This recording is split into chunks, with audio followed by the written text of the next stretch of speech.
Les chrétiens font pitié. Les chrétiens font pitié, les chrétiennes font pitié. L'Église a perdu sa saveur, l'Église a perdu sa puissance. Les hommes de Dieu ont perdu leur valeur.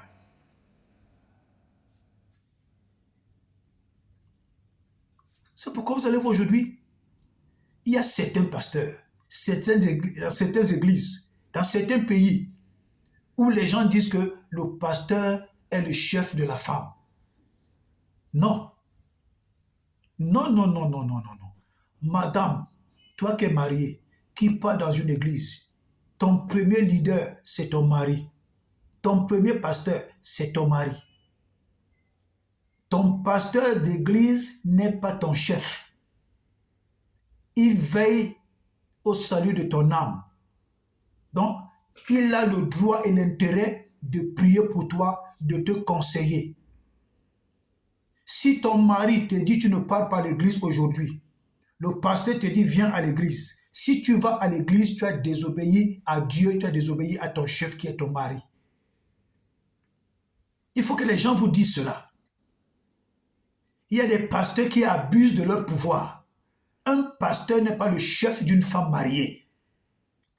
Un pasteur n'a pas le droit de mettre sa bouche dans une histoire de couple si le mari ne l'a pas appelé.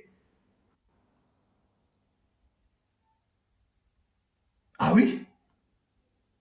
Un pasteur n'a pas le droit de se lever, aller donner des ordres à une femme mariée dans son foyer ou dans l'église. Une femme mariée qui vient à l'église, toi pasteur, tu dois avoir des limites. Tu ne vas pas dire à la femme mariée, quand son mari dit bon, allons à la maison, tu dis non, j'ai encore besoin. Non, ma soeur, tu dois rester. Le Seigneur a besoin de toi. Le mari te dit, madame, rentrons. Madame, tu suis ton mari, vous partez. Tu le suis, vous rentrez. Et c'est comme ça que beaucoup de femmes désobéissent à leur mari. Pendant que tu désobéis à ton mari, tu es en train de désobéir à Dieu. Le pasteur est le serviteur de Dieu, mais il n'est pas ton chef, il n'est pas ton mari. Il n'est pas ton chef. Le pasteur n'est pas ton chef, madame qui est mariée là. Quand tu désobéis à un ordre que ton mari t'a donné, pour obéir à l'ordre que le pasteur t'a donné, tu as désobéi à Dieu, tu as désobéi à ton chef. Oui. Par exemple, tu es couché, tu es à la maison, tu es en train de faire la cuisine de ton mari. Le prophète t'appelle ou le pasteur t'appelle. Il te dit, j'ai besoin de toi, viens. Tu laisses la cuisine de ton mari, tu vas chez le pasteur. Mais madame, tu es insensée. Tu es une folle, tu es malade. C'est une désobéissance à ton chef. Tu désobéis à ton mari, tu es infidèle. Quand le pasteur ou le prophète t'appelle, tu dis à ton mari que le pasteur m'appelle. Ce que ton mari va te dire, c'est ce que tu fais. Il te dit, tu ne bouges pas, tu ne bouges pas. Tu dis au pasteur, je suis désolé, je ne peux pas être là. Mon mari, je suis en train de faire la cuisine de mon mari. Il insiste, non, c'est moi qui t'appelle. Je suis le serviteur de Dieu. Tu lui dis que oui, tu es le serviteur de Dieu, mais tu n'es pas mon chef. C'est mon mari qui est mon chef. Si j'ai désobéi à mon mari, j'ai désobéi à Dieu. Ton mari te dit ne pars pas. Tu t'entêtes de partir. Tu as désobéi à Dieu. Et là, il peut te répudier. Il peut te dire, comme tu es parti, vas-y pour de bon, le pasteur ne fera rien. Et tu as été bête, tu as été insensé. Tu as toi-même provoqué l'homme à te mettre dehors. Oui. Je suis là pour donner des conseils aux femmes. Respectez vos maris. Et vous allez voir d'autres femmes. Elle n'a jamais fait une bonne cuisine à son mari. Quand elle prépare son mari, c'est avec négligence. Quand elle fait la cuisine pour son mari, c'est avec mépris. Mais quand elle fait la cuisine pour le pasteur, elle fait ça tellement gentil, tellement bien. Elle croit qu'elle est en train de recevoir des grâces. Tu ne reçois rien du tout, madame. Tu ne reçois rien du tout. Je dis rien du tout. Tu nages dans les rêves. Tu te maudis toi-même. Même le repas que tu donnes au pasteur, c'est un repas empoisonné. Et ce pasteur qui mange cette nourriture-là, alors qu'il sait que toi tu désobéis à ton mari, ce pasteur c'est un vampire. Ce prophète, c'est un voleur. Ce prophète, c'est un sorcier. Ce pasteur, c'est un sorcier. Cet homme de Dieu, c'est un sorcier. Si tu m'amènes quelque chose, après avoir désobéi à ton mari, tu viens me donner. Si je suis au courant que ce que tu m'amènes là, c'est après avoir désobéi à ton mari, je ne vais pas prendre. Et je vais bien te gronder. Je vais bien te gronder. Madame, ton mari est ton chef. Ton mari est ton premier pasteur. Ton pasteur de l'église. La Bible dit qu'il est serviteur de Dieu. Il veille sur vos âmes. C'est-à-dire qu'il vous donne des bons conseils. Il vous donne des bonnes directions. Il prie pour vous. Ton pasteur n'a pas le droit de venir donner des ordres dans ton foyer. Ton pasteur n'a pas le droit de te dire quelque chose, tu fais alors que ton mari n'est pas d'accord. Tu obéis à ton mari. Ton mari est le pasteur devant Dieu. Ton mari, c'est ton mari que Dieu connaît. Dieu ne connaît pas le pasteur comme responsable de ton foyer. Dieu connaît ton mari comme responsable du foyer. Quand Ève a péché, quand Dieu est venu, Dieu a appelé qui? Dieu a appelé Adam. Or, Dieu était le pasteur d'Adam. Pourquoi elle a encore appelé Adam alors qu'il savait là où Adam était? Il devait seulement partir directement là où Adam était. Mais elle a commencé à appeler Adam. Pourquoi? C'est-à-dire que la responsabilité revient à l'homme. Dieu n'est pas entré dans le mariage d'Adam et Ève. Dieu n'est pas entré dedans. Dieu a appelé. Dieu a appelé Adam, tu es où? Adam, tu es où? Maintenant, c'est Adam qui a dit à Dieu, ah, tu vois, mais je suis dans les problèmes comme ça là. C'est à cause de la femme que tu m'as donnée. Mais aujourd'hui, les femmes sont têtues à cause des pasteurs. Les femmes sont rebelles à cause de leurs pasteurs. Qui les fait croire que c'est eux qui sont les chefs de ces femmes-là. Non. Non. Madame, tu te comportes comme ça, tu es infidèle. Ou alors tu n'es pas bien enseigné. Mais aujourd'hui, tu as bien écouté le conseil. Ton mari passe avant. Si ton mari te dit, fais ceci, et puis le pasteur te dit, ne fais pas. Tu obéis au pasteur. Madame, tu es infidèle. Tu es maudite. Tu es un démon même à la limite. Quand tu fais ce que le pasteur t'a dit alors que ton mari t'a dit, ne fais pas. Madame, tu as désobéi à Dieu. Tu as désobéi à ton mari. Tu fais d'abord ce que ton mari te dit. Oui. Après, vous allez causer, vous allez arranger, il te dit, ok, vas-y faire. C'est comme ça que ça se passe. Alléluia. Alléluia. Le pasteur n'est pas le chef. La Bible dit, l'homme est le chef de la femme. Femme, soumets-toi à ton mari. Mari, aime ta femme. L'homme est le chef de la femme, comme Christ est le chef de l'Église. Ce n'est pas le pasteur qui est le chef. Tu ne verras pas dans la Bible où c'est écrit le pasteur est le chef de la femme.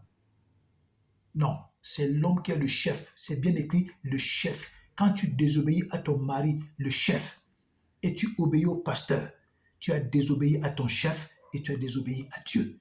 Même si ce que ton mari t'a dit n'est pas correct, tu obéis d'abord à ce qu'il t'a dit, tu restes tranquille.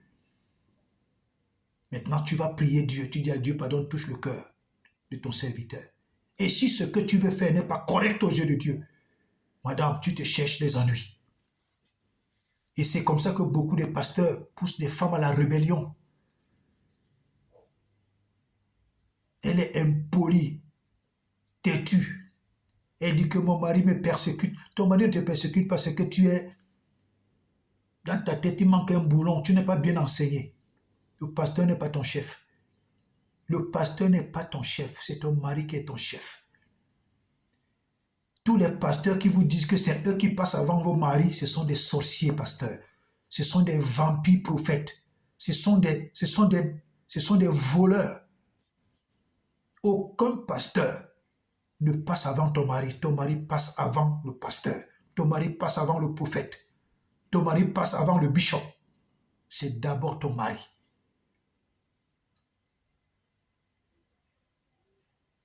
Responsable de ton foyer, ce n'est pas ton pasteur, c'est ton mari. Tu vois les femmes qui vont passer du temps à l'église. Elles dorment à l'église, le mari dort affamé. Comme le mari n'est pas chrétien, comme le mari est même chrétien, mais il dort affamé. Toi, tu dors à l'église. Tu nourris le pasteur. Tu prends soin du pasteur. Ton mari dort affamé. Madame, tu es infidèle. Tu es une sorcière. C'est ton pasteur qui est malade. Ton pasteur, c'est un vampire. Ton pasteur, c'est un sorcier. Il n'a qu'à retenir les femmes célibataires là-bas. Il sait que tu es marié. Il te retient pendant des heures à l'église. Il sait que ton mari est à la maison. Il ne te dit même pas de rentrer. Faites attention, les femmes. Faites attention. Comme la Bible dit dans je crois, 2 Timothée 3. Oui, quand tu lis 2 Timothée 3, quand tu lis 2 Timothée 3 et 2 Timothée 4, tu vas comprendre. Ce n'est pas tous ceux qui portent le col blanc qui sont pasteurs. Ce n'est pas tous ceux qui portent le col blanc qui sont prophètes. Ce n'est pas parce que quelqu'un prêche qu'il est appelé de Dieu. Ce n'est pas parce que quelqu'un prêche bien, il est éloquent, il parle bien, il prophétise bien, il fait des miracles, qu'il est appelé de Dieu. Non.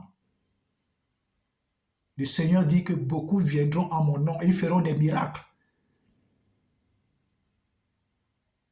Et il dit, je connais, mes brebis entendent ma voix et me suivent.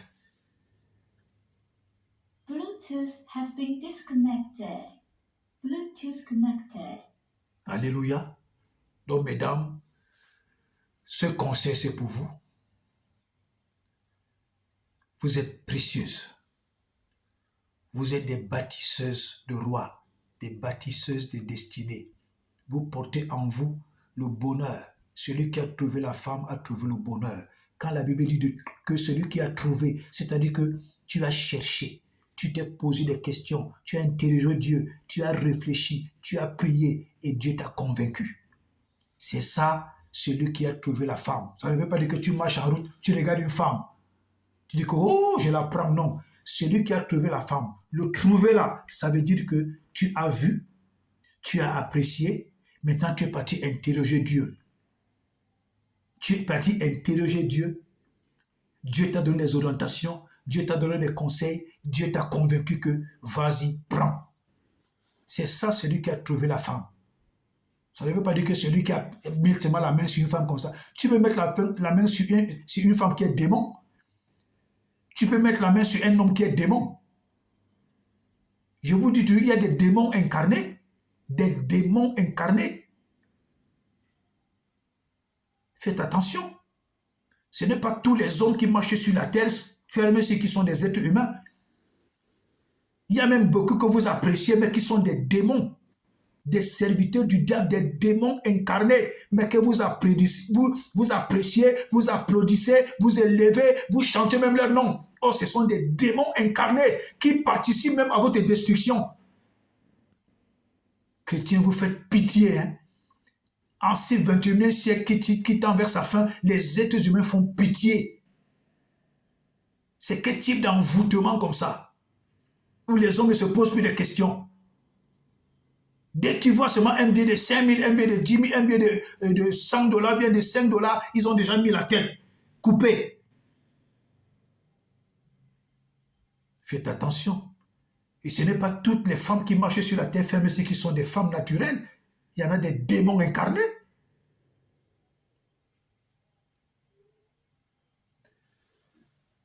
Que Dieu vous bénisse. Que Dieu vous garde. Ce conseil était toujours pour les femmes. C'est pourquoi je vous conseille toujours de partager au maximum ces vidéos, partager ces vidéos au maximum pour sensibiliser beaucoup d'autres femmes. Alléluia. Que Dieu bénisse toutes les femmes célibataires. Que Dieu transforme vos vies. Que Dieu vous visite. Que Dieu vous fasse du bien au nom de Jésus. Que Dieu bénisse toutes les femmes mariées. Que Dieu transforme vos vies, que Dieu transforme vos mariages, que Dieu transforme vos époux, que Dieu transforme également les épouses. Que Dieu fasse du bien à vos maisons, que Dieu transforme vos maisons, que Dieu comble vos maisons, que Dieu bénisse vos maisons, que Dieu bénisse vos vies, que Dieu bénisse vos enfants, que Dieu bénisse vos entrailles au nom de Jésus. Que Dieu bénisse toutes les femmes qui sont fiancées, que Dieu bénisse le cœur de vos fiancés, que Dieu comble vos attentes, que Dieu vous bénisse abondamment et qu'il vous fasse du bien au nom de Jésus. Je plonge toutes les femmes de la terre dans le sang de Jésus et je déclare que celles qui sont des démons incarnés, qu'elles n'aient plus la capacité de faire du mal aux hommes, au nom de Jésus. Que tous les hommes qui sont des démons incarnés, qui n'aient plus la capacité de faire du mal aux hommes, au nom de Jésus. Et que les femmes démons incarnés, les hommes démons incarnés, que la malédiction de Dieu s'abatte sur eux, qu'elle touche leur chair et qu'elle frappe leurs esprits, dans le nom de Jésus. Que Dieu vous bénisse, que Dieu vous garde. Shalom.